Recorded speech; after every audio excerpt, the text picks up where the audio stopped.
Social मीडियावर active असल्यास तुम्ही इथे अनेक व्हिडिओज व्हायरल होताना पाहिले असतील। इथे फक्त मनोरंजन व्हिडिओज नाहीत तर काही धक्कादायक घटना देखील शेअर केल्या जातात।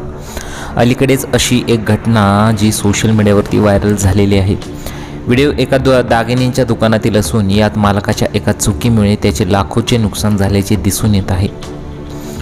दुकान सांभाळत असताना मालकाला अचानक झोप लागते, ज्यामुळे दिवसाढवळ्या मालकासमोरच दुकानातील महागडा ऐवज लुटला जातो। ही घटना दुकानाच्या CCTV कॅमेऱ्यात कैद करण्यात आली असून याचा व्हिडिओ सोशल मीडियावरती शेअर करण्यात आलेला आहे।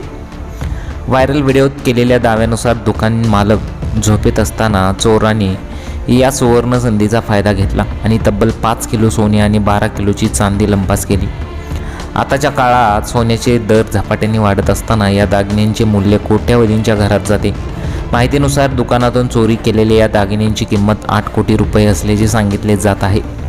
तथापि याची पुष्टी अद्याप झालेली नाही। तरी व्हिडिओमध्ये आपण पाहू शकता की यात दिसते की मालक पाय पसरून निवांत झोपलेला दिसतो।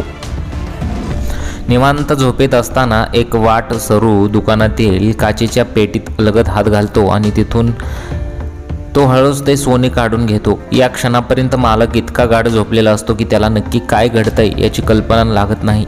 चोर दागिने लंपास करून निघून गेल्यानंतर मालकाला झोपेतून जाग आल्याचे दिसते, पण तोपर्यंत फार उशीर झालेला आहे।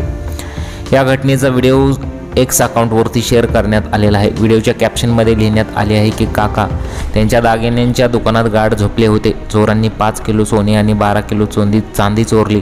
आता त्यांना पुन्हा कधीच झोप लागणार नाही। व्हिडिओवर कमेंट्स करत अनेकांनी या घटनेवर आपले मत देखील मांडलेले आहे। एका युजराने म्हटलेलं आहे की इतक्या मौल्यवान वस्तू जवळ असताना मोकळ्या जागेत तो इतक्या शांतपणे कसा काय झोपला। हे काही अंशी त्याच्या निष्काळजीपणाचेच परिणाम आहेत, पण परिस्थिती काही असली तरी चोरी करणे योग्य नाही असे सुद्धा सांगितलेलं आहे। आणखी एका युजरनं लिहिले आहे की एका डुलकीसाठी इतके मोठे नुकसान होणे खूप वाईट आहे। सध्या सोशल मीडियावरती या घटनेचा व्हिडिओ प्रचंड प्रमाणात व्हायरल झालेला आहे।